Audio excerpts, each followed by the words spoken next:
आज खोजते खोजते हम और कहीं आए हैं। आपके कमेंट्स रहते हैं कि राजस्थान में उदयपुर के आसपास में भी बहुत सारे फार्मर हैं, उनका भी वीडियो बनाइए। तो हमारे वीडियो बनाने का मकसद यही है कि हमारे राजस्थान में भी अच्छी ब्रीड है और अच्छा दूध है। सारा फोकस हमारा रहता है कि पंजाब है, हरियाणा है।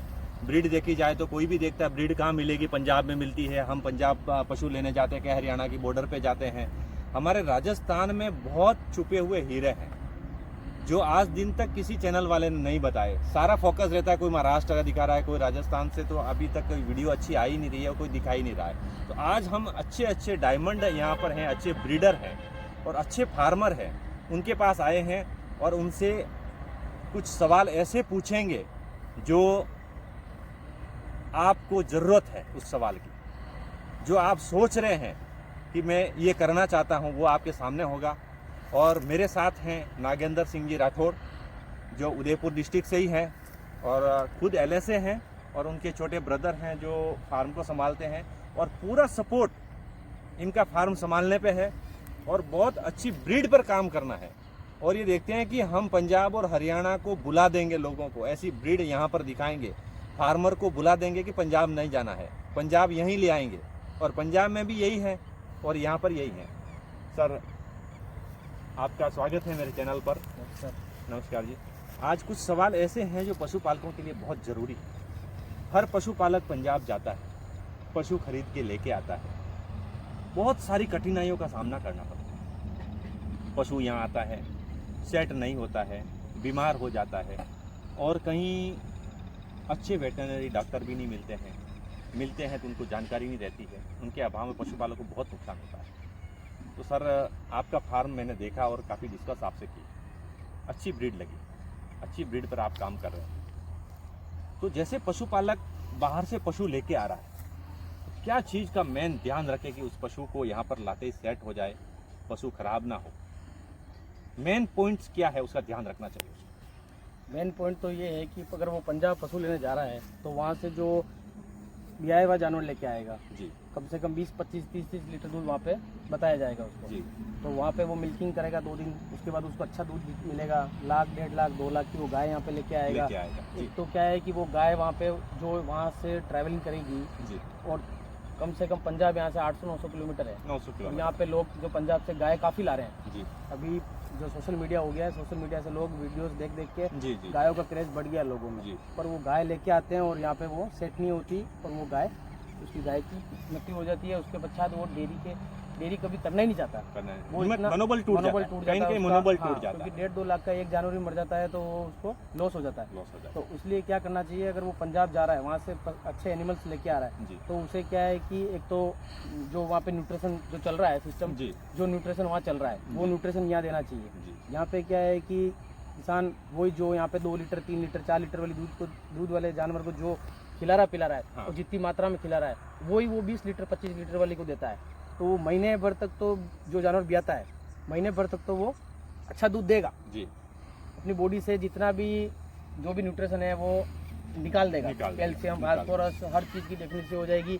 जी तो फिर वो नेगेटिव जाता जाएगा, एनर्जी में जाएगा, और धीरे धीरे उसको इम्यूनिटी कम होगी और दूसरी बीमारी अटैक कर जाएगी। और टिक्स यहाँ पे जैसे लाएगा तो टिक्स अटैक करेंगे। टिक्स अटैक करेंगे तो थैलेरिया, बेबिसिया, इमेचूरिया ऐसी बीमारी होगी। तो स्टार्टिंग में इसका पता लग ही नहीं पाता। जानवर धीरे धीरे टेम्परेचर दिखाता लास्ट में हीमोग्लोबिन इतना डाउन हो जाता है कि फिर वेटरनरियन जाता है, टेम्परेचर देखता है, उसको ड्रिप लगाता है, जो भी ट्रीटमेंट देता है। तो उसमें क्या है कि वो और हीमोग्लोबिन डाउन होता है। और गाय सुबह देखिए बिल्कुल स्वस्थ खड़ी थी, शाम को देखा तो एकदम से चलेगी, अचानक मर गई। तो इस वजह से क्या है, एनीमिक प्रॉब्लम से ये HF खत्म हो जाती है। आपका कहने का मतलब ये कि टिक्स जो है, टिक्स लगते हैं, ये टिक्स सबसे बड़ा खतरा है, सबसे बड़ा और HF पशुपालक इसको सीरियस नहीं लेता है। मैं हर वीडियो के माध्यम से बताना चाहता हूँ कि आपका फार्म हमेशा टिक्स से फ्री रखिए। तो सर, टिक्स को मारने के लिए ऐसी कौन सी दवाई है जिससे टिक्स परमानेंट खत्म किया जा सके? टिक्स को अगर आपको खत्म करना है तो सर क्या, टिक्स सबसे बड़ा खतरा है HF में। और पशुपालक यहाँ पर ये गलती करता है। मैंने बहुत सारे पशुपालक के पास मैं भी गया, आप डॉक्टर हैं, आप जाते हैं, आपको भी ये सारी थ्योरी लोगों की मिलती होगी। मैं एक पशुपालक के पास गया और मैंने पूछा कि एक बुजुर्ग थे, मैंने बोला कि सर इसके टिक्स लग रहे हैं, चींचड़ लग रहे हैं। तो उन्होंने उल्टा मेरे को ऐसा जवाब दे दिया कि टिक्स तो पशु को ही लगेंगे, इंसान को थोड़ी लगेंगे। तो कहीं आपको भी ऐसा चैलेंज मिलता है, आप फील्ड में वर्क करते हैं तो कोई पशुपालक आपको सारी हिस्ट्री बताने से हिचकिचाता है या उल्टे जवाब देता है इस तरह से? बिल्कुल देता है, और टिक्स तो इतने मिलते हैं जानवरों पे, हाँ। और जो यहाँ का जो पशु है जी, वो तो सर्वाइव कर जाता है, कर जाता है। क्योंकि उसकी एक तो क्रॉस ब्रीड है। क्रॉस उसमें ब्रीड क्या है है, और हाँ, हाँ, उस क्रॉस ब्रीड की वजह से, और जो पेवर एचएफ है जी, उसमें ये प्रॉब्लम बेबिसिया थिलेरी आ जाती है। और टिक्स को सर जो फील्ड में जो कंट्रोल करवाते जी, हैं लोग, जी, ज़्यादातर स्प्रे नहीं करते हैं, जी, क्योंकि वो डरते हैं डरते कि स्प्रे से एनिमल चाट लेगा तो ये हाँ, मर जाएगा, कुछ हो जाएगा। हाँ जी, तो वो आयरिमेक्टिन इंजेक्शन यूज़ करवाते हैं। जी, तो आयरिमेक्टिन इंजेक्शन जो यूज़ दिन प्रतिदिन बढ़ रहा है इन गायों जी, में, जी, जी, तो जी, उनकी भी मात्रा बढ़ती जा रही है, जी, बॉडी वेट के ऊपर जा रहा है इंजेक्शन। जी, इतना लगाना पड़ रहा है, तब जाके टिक्स खत्म हो रहे हैं, और ठीक महीने खत्म, भर में फिर वापस हो जाते हैं। फिर वापस हो जाता इसलिए क्या है कि कॉस्टिंग भी बहुत ज़्यादा आती है उनकी। तो मैं तो, हम जो हमारे डेयरी फार्म पे करते हैं सिस्टम, है। वो जी, महीने में 2 बार 2 बार करते हम स्प्रे मशीन से हैं। अच्छा, इनके ऊपर जो मेडिसिन आती है, आजकल अमिट्राज आ रहा है, अच्छा एमिट्राज। अमिट्राज से हाँ, मैं, बहुत सारी हाँ, कंपनियों की है जो बहुत सारी एमिट्राज कंपनियों साल्ट की आता है। है। जी, अमिट्राज से क्या साइड इफेक्ट नहीं है, जानवर जी। चाट भी ले तो कोई डैमेज नहीं होता है। तो उसका स्प्रे हम जानवरों पे करते हैं तो अर्ली पशुपालकों मॉर्निंग। यहाँ पर एक छोटी सी बात में बीच में रोकूंगा सर, कि जानवर चाट लेता है तो उससे कोई इफेक्ट नहीं होगा। इसके लिए सिर्फ एमिट्राज, दूसरी दवाई नहीं, एमिट्राज सबसे अच्छी दवाई है जो पशु पर शाम को लगाओगे, सुबह आपको एक भी टिक्स नहीं मिलेगा और चाटने पर भी कोई तकलीफ नहीं होगी। तो सर इसको इंजेक्शन आइवरमेक्टिन आपने बताया, आइवरमेक्टिन ऊपर लगाएंगे पशु के ऊपर, ऊपर के चीचड़ मर जाएंगे। जैसे ही वो असर कम करेगा फिर जमीन से फिर ऊपर अटैक चढ़ जाएगा। जाएंगे। उस तरह से अटैक करते रहेंगे तो वो तो कंट्रोल का कोई परमानेंट सॉल्यूशन नहीं है। तो सर परमानेंट सॉल्यूशन जैसे जमीन में टिक्स लग रहे हैं, आसपास में टिक्स लगे, उनको खत्म करने के लिए आप क्या सलाह देते हैं? उसके बाद हम क्या करते हैं कि उसी दिन, जिस जी, दिन इन पे स्प्रे करते हैं, उसी दिन हम जो ब्यूटॉक्स डेल्टामेथ्रिन जी, साइपरमेथ्रिन जी, आता जी, है, जी, जी, उसको थोड़ा पानी में ज़्यादा मात्रा में मिलाते ज़्यादा हैं, हार्ड मात्रा में। बनाते हैं उसको जी, मेडिसिन को। उसके बाद उसका स्प्रे हम, जो शेड है हमारा, जी, जिसमें जानवरों की, पशुओं की हमारी मिल्किंग पार्लर है, उस मिल्किंग पार्लर में दीवारों पे छिड़काव किया जाता है। जी, और जहाँ जानवर हमारे बंध रहे हैं वहाँ पे हाँ, स्प्रे मशीन से पूरी तरह से भिगो दिया जाता है ज़मीन को, बिल्कुल, क्योंकि वहाँ पे उनके अंडे हैं, अंडे हैं। अच्छा, उनको मैं हम ख़त्म करते हैं अंडों को, मतलब ताकि आप वो, उसको जड़ से ही खत्म हाँ, कर जड़ दें। से ख़त्म करते हैं। हाँ, कोई भी चीज़ जड़ से खत्म करोगे तो वो बीमारी हाँ, नहीं ये हो आएगी। जाएगी। तो पशुपालकों को मैं यही कहता हूँ कि आपके पास डॉक्टर साहब आते हैं, कोई बीमारी होती है, बीमारी तो पशुपालक बताएगा, डॉक्टर साहब उसका ट्रीटमेंट करेंगे, ठीक हो जाएगी। एक सवाल आपके जो डॉक्टर साहब आते हैं उनसे जरूर करिए कि डॉक्टर साहब ये बीमारी पैदा कहाँ से हो रही है, हो किस चीज से रही है ये बीमारी, उसके बारे में पता करिए ताकि उस बीमारी का परमानेंट सॉल्यूशन किया जाए। ध्यान क्या क्या रखना चाहिए कि भाई पशु आ रहा है उसको टिक्स नहीं लगे, टिक्स लगने से कितनी बड़ी बीमारी हो रही है। चीचड़ आपकी भाषा में कोई चीचड़ बोलता है, कोई इत्तड़े बोलता है, इस तरह से इनको बोलता है, जो कतीरी बोलता है। अलग अलग तरह से टिक्स होते हैं, अलग अलग बीमारी डेवलपमेंट करते हैं। तो इसको परमानेंट खत्म करने का फॉर्मूला आप डॉक्टर साहब को बता दीजिए, आप डॉक्टर साहब जरूर बताएंगे। आप इस चीज को फॉलो कीजिए। आप सुन ले किस्सा पशुपालक कहीं होता है, आप जाते हैं, आप भी फील्ड में कहते हैं भाई ये करना, आप बता के आते, वो करता नहीं है, नहीं करता। नहीं करता है। और फिर दोष किसको देता है? डॉक्टर को, कि डॉक्टर साहब आए, इंजेक्शन लगाए, इलाज किया, तो ठीक नहीं 15 दिन होता, के बाद फिर चिचड़ हो गए। फिर चिचड़ हो जाते हैं। तो इसमें परमानेंट पशुपालक को समझना बहुत जरूरी है। तो सर जैसे आपके फार्म में हमने देखा, आप बहुत अच्छा ब्रीड पर काम कर रहे हैं, आप वेटनरी डॉक्टर हैं, एलएसए हैं, एलएसए कर रखी है आपने, बहुत अच्छा ब्रीड पर आप काम कर रहे हैं। तो ब्रीड पर आपका काम करने का फोकस क्या है, ब्रीड क्या पे सोच के कर रहे हैं आप, कहाँ तक इस फार्म को ले जाना चाहते हैं? हम ब्रीड पे इसलिए ब्रीड को तैयार कर रहे हैं, क्योंकि यहाँ से पंजाब से जो हम पशु लेके आ रहे हैं, जी, तो वो कॉस्टिंग वाइज जो इतना कॉस्टली है, उसके बाद वो यहाँ सर्वाइव करने में समस्या करता है। तो हम यहाँ पे क्या है कि जो एबीएस के इंजेक्शन जी, है, जी, जो सीमन है, जी, अरमाडा है, जी, स्टाइगर है, हेमर है, ब्रूट है, अच्छी ब्रीड के हैं, जी, उनको हम हमारे जो गायों में सेक्स सॉर्टेड सीमन यूज़ कर रहे हैं। यूज कर रहे हैं। और हमको रिजल्ट बहुत अच्छा मिल रहा है। अभी हमारे पास हीपर भी तैयार हो गई जी, है जी, अभी जैसे सोल। वीडियो में हम देख हाँ, रहे हैं, देख हिपर्स रहे हैं। वगैरह काफ़ी अच्छी हैं जो हाँ, हिपर्स हमने अभी देखी हमारी है। सब गाय वापस प्रेग्नेंट है सेक्स जी, सॉर्टेड जी, से। अच्छा, हमारे अच्छा, पास हर एनिमल्स को इंजेक्शन का रिकॉर्ड है हमारे पास, कि हमने इसको ये सीमन लगाया है। और उससे जो बछड़ी आएगी हमारी, जी, उसको जी, हम यहाँ पे न्यूट्रिशन देके जो तैयार करेंगे, जी, हमको ये पता होगा उससे कि ये स्टाइगर बुल की बछड़ी है। जी, तो बाहर से लेके आते हैं तो बाहर किसान कह देगा ये अरमाडा की स्टाइगर की, तो डीएनए टेस्ट तो पॉसिबल ही नहीं है। कौन करेगा? हाँ, अभी देखो वो तो श्योर ऐसे ही पता चलेगा कि आपके आपके हाथ से लगाया है, आपके फार्म पर आपने तैयार की है, आपने स्ट्रॉ देखा है। डॉक्टर साहब एक छोटी सी बात मैं बीच में पूछना चाहूँगा कि पशुपालक कैसे श्योरिटी पता करे कि ये सीमन जो लगा रहे हैं अरमाडा का है, एबीएस अरमाडा बुल का है, कैसे पता करे? एक तो आप जाते हैं सीमन लगाते हैं, आपने बोल दिया मैंने अरमाडा का लगा दिया, पशुपालक कैसे विश्वास करे कि ये अरमाडा का है?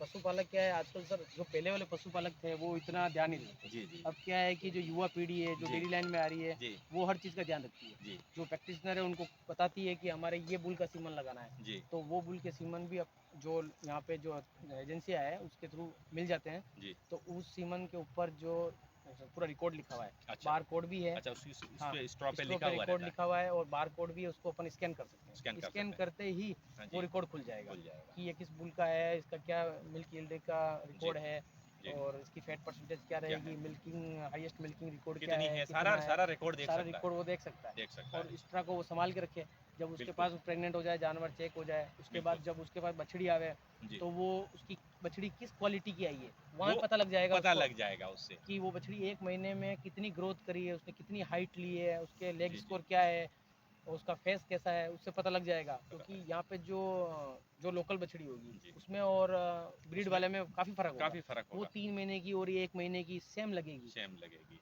अच्छा, कोई नया पशुपालक डॉक्टर साहब कोई फार्म करना चाहता है, वो ट्रेनिंग लेके करे या ऐसे ही अपने जो गाँव में पशु पाल रहा है वैसे ही एचएफ को लेके आए या एचएफ के बारे में पहले समझे और उसको लेके आए? नहीं कहीं एच ट्रेनिंग लेने की उसको ज़रूरत है? बिल्कुल, बिल्कुल एचएफ गाय अगर उसको डेयरी फार्म करना है, जी, युवा पशुपालक को किसी को अगर अच्छी ब्रीड पे काम करना है एचएफ पे, तो पहले जो एचएफ के अच्छे फार्म चल रहे हैं, जी, जो आपके वीडियो के थ्रू बिल्कुल।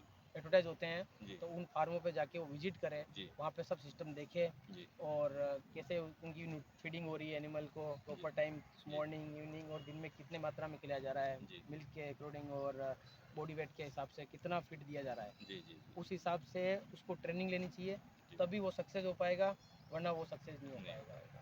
यहाँ पशुपालक मित्रों ऐसा है कि हमारे राजस्थान में डॉक्टर साहब एक थ्योरी है अपने इधर कि कोई भी फार्मर जो है अच्छा फार्म है, वहाँ पर कोई आप और मेरे जैसा कोई फार्मर नया नया जाता, मैं भी नए नए गया था किसी फार्म पे, वो दिखाते नहीं थे कि हमारा मिल्किंग का टाइम हो गया है, हम फार्म में एंट्री नहीं देंगे। इस पर आपके पास अगर कोई हमारा मित्र पशुपालक कोई नया करना चाहता है, अगर आपके पास आता है कि आपका मैं फार्म विजिट करना चाहता हूँ, आपके पशु देखना चाहता हूँ, मेरी आप हेल्प करेंगे, तो आप उस पशुपालक की हेल्प करेंगे, उसको दिखाएंगे फार्म? बिल्कुल, अगर अभी हमारे पास आते हैं, जी, ऑन हाईवे हैं हम, जी, जहाँ जी, पे जो हमारी हिफर्स हैं, बाहर रोड पे सब देखते हैं उनको और उनको जी, देख के काफ़ी लोग अंदर आते हैं, अंदर आते हैं। जिनके पास गाय है, उनको परचेज़ भी करनी हो या देखनी हो, जी, तो बिल्कुल आते हैं और हम जिनको नहीं पहचानते हैं, हाँ, उनको भी हम अंदर बैठाते हैं, गायों के बिल्कुल, पास बिल्कुल, में चेयर लगा के और बिल्कुल, ऐसे पूछा भी जाता है कि भाई बिल्कुल, मिल्किंग आती है, हैंड मिल्किंग करना जानते हो? कि हाँ, बिल्कुल जानते हो। चलो ठीक है, इस गाय का दूध निकाल के देखो, बहुत बढ़िया कितना बात है, कितना दूध निकल रहा है, अब इसको आप रेट करो, बहुत इसने अच्छी कितना बात दूध है। दिया है।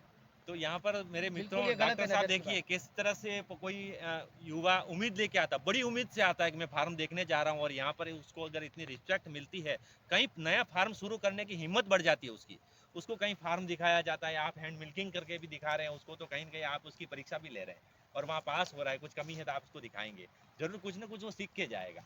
यहाँ पर पशुपालकों मिल के अगर कुछ फार्म करेंगे, नए नए युवाओं को जोड़ेंगे और उनको कुछ अच्छी राय देंगे, तो अपना राज्य भी कल ब्रीड में भी आगे होगा, मिल्किंग में तो आगे है ये सर, मिल्किंग में हमारा फर्स्ट राजस्थान नंबर आगे है, तो ब्रीड पर भी ऐसा लग रहा है कि आप जैसे युवा इस फील्ड में ऐसा काम करेंगे तो आने वाले कुछ वर्षों में हमारा राजस्थान भी बहुत अच्छा एक ब्रीड स्टेट बनेगा।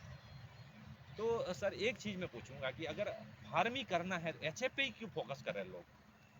एचएफ क्या है कि मिल्क की जो क्वांटिटी है वो अच्छी है। अच्छी है। हाँ, अच्छा, अगर एचएफ से क्या है कि 2 टाइम में से अगर वो 1 टाइम की मिल्किंग का जो उसकी पेमेंट है वो अगर जी, उसकी न्यूट्रिशन में ख़त्म भी करता है, हाँ तो हाँ, 1 टाइम का वो बचा पाता है, कहीं सेव ना कर कहीं पाता देखा है। जाए तो हाँ, 50% प्रॉफिट इसमें दिख रहा है। हाँ, क्योंकि अगर मिल्किंग हीपर्स वगैरह तैयार करेगा तो भी कम से कम 30% से तो ऊपर ही उसका प्रॉफिट है। जो डेयरी लाइन है सर वो अगर 36 महीने तक उस डेयरी लाइन में टिक गया है, जी, तो धैर्य रखना पड़ेगा। धैर्य रखना पड़ेगा। 36 36 महीना। महीने मित्रों अगर आप नया फार्म शुरू कर रहे हैं तो 3 साल का धैर्य रख के ही करें। बिल्कुल करना अगर पड़ेगा। 3 साल का पैशंस आपके पास है तो इस फील्ड में आइए, वरना राम राम करके चले बिल्कुल, जाइए, बिल्कुल। क्योंकि गौ माता है, इसको तकलीफ देने की ज़रूरत नहीं है। इसको बड़ी अच्छी तरह से समझना होगा एचएफ को, उसके बारे में ही आप बाद में ही आप इस फील्ड में आए, ये सर का कहना है। और वीडियो काफ़ी लंबा होगा, हम काफ़ी वीडियो बनाते रहेंगे। सर के पास बहुत अच्छी ब्रीड है, सर के नंबर भी मैं डिस्क्रिप्शन में दूंगा, कॉन्टैक्ट नंबर भी सर मैं आपके दूंगा, बिल्कुल, कोई बिल्कुल सर। पशुपालक कॉन्टैक्ट करे आपसे और कोई पशु लेना चाहे, बड़ी उम्मीद से आए, शुरुआत करना चाहे आपसे, तो ज़रूर आप उनको एक पशु दे दीजिए। बिल्कुल, बिल्कुल। यही मेरा आपसे निवेदन है। धन्यवाद दोस्तों।